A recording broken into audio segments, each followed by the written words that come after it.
Hi, welcome back to RafflesCooks, where today we're celebrating my 10th episode with a spectacular Indian feast featuring my 4 favourite dishes: lentil dal, mutter paneer, roasted aubergine and naan bread, featuring my brother's shiny red kitchen mixer. And this is going to be a 2 chili recipe, because I mean business on this channel. Let's make this.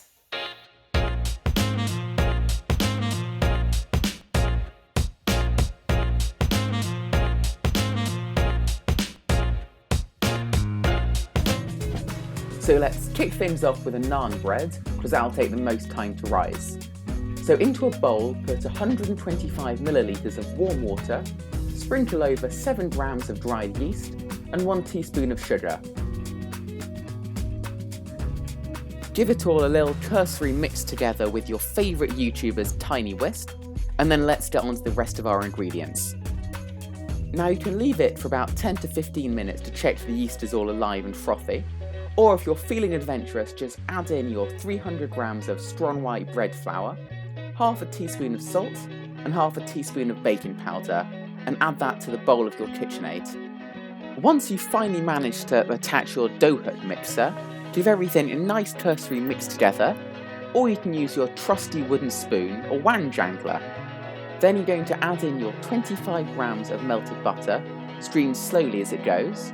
Then add in some water if needed and 150 ml of natural yogurt. Then knead your dough for about 10 to 12 minutes and be glad you're not doing this by hand. Then tuck him up nicely for a good long nap and we'll see him in an hour. So now it's lentil time. Measure out 1 cup of red lentils and make sure to not listen to your brother, otherwise this might happen. Do a bit of a showman higher up. Oh, did not realise that would happen. Oh, and don't forget let's try that again. Don't forget to wash your lentils thoroughly a couple of times to wash off any of that starchy exterior. So once you've cleaned up your lentil mess, get them to a rolling boil and then let them simmer for about 20 minutes or so. Stirring it regularly with your trusty wooden spoon, TM.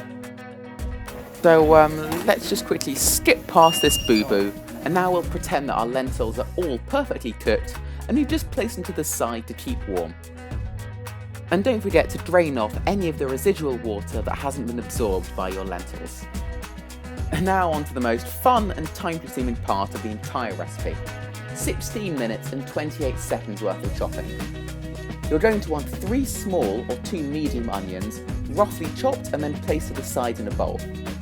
Garlic, you can use jarred garlic, or fresh if you really want to have that taste in your curry, so about 6 cloves worth. Then an absolute ton of tomatoes, about 2 cups worth of chopped fresh tomatoes in total. And then 2 hot red chilies if you want your curry to have a bit of a kick to it. Which of course, on the RafflesCooks channel, we mean business. Oh, and don't forget to cut up your paneer cheese into regular even cubes. So now we're going to fry our paneer cheese on all 6 sides to develop a good layer of browning, and then we're going to fry our onion in all that delicious rendered cheese fat, which is a sentence I love saying. Then to half your onions, you're going to add your chopped garlic, ginger, and your chopped tomatoes or a fresh can of tomatoes, with a little bit of water to help everything deglaze. And then it's time for all your Indian spices. And now is when you want to add your ginger if you didn't add it earlier when you probably should have done. And then you're going to want a tablespoon of the following: cumin, turmeric, and ground coriander, and give that all a good mix together with your trusty wooden spoon, TM. So now we're almost finished with our paneer.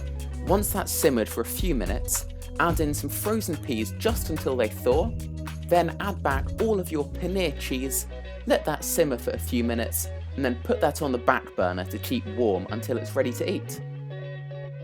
Right, so now back to our lentils. In a large pot where you can see your own reflection, add in your pre-cooked onions and garlic, stir in your chilies and some freshly jarred ginger paste, and then for spices I'm using turmeric and paprika, With a bit of salt, stir that around, add your chopped tomatoes in, and stir it all up good with your TWS. And now we're going to add back our lentils to the pot, followed by just a gargantuan amount of spinach, 300 grams worth, and make sure you've washed it all first. Now prepare a magic trick on your internet audience by watching your spinach go from this to this. Not bad, eh? Then go back in time about 25 minutes to make our aubergines. Cut your aubergines in half lengthwise, store them gently across the surface, and season liberally with vegetable oil, salt, pepper, and some spices. I used a bit more cumin and some garam masala I had lying around. Then smush it all together and pop it into a 200-degree oven for about 25 minutes or so, until a paring knife inserts with little to no resistance. Thanks for that phrase, Babish. So now back to the naan. Push your lentil dal and mutta paneer to the back burners to keep warm, and now let's get right out to rolling our dough. Roughly divide your naan dough into 6 even pieces and roll it out as thin as you can, ideally half the thickness of a wooden spoon. Gently place your naan dough into a screaming hot pan, ideally cast iron if you have it, until little bubbles start forming on the surface, then flip it, give it another 30 seconds, and that's it. You've just made homemade naan. Now remove any caps from your work surface, and it's time to lay out our delicious Indian-style dinner. And don't forget to subscribe to my YouTube channel. And as requested, another fast motion of me setting up my table. And so here's everything we've made today, nicely plated up. Call me Babish. Just gotta fill up a plate or a large pasta bowl with a little bit of everything we've made today, and then it's time for the taste test. Well, it's taken us all evening, it's 9 PM, and we started filming about 3.5 hours ago, but it's finally done. Let's see how it tastes. Tastes like a delicious Indian feast. Very well Cheers. done.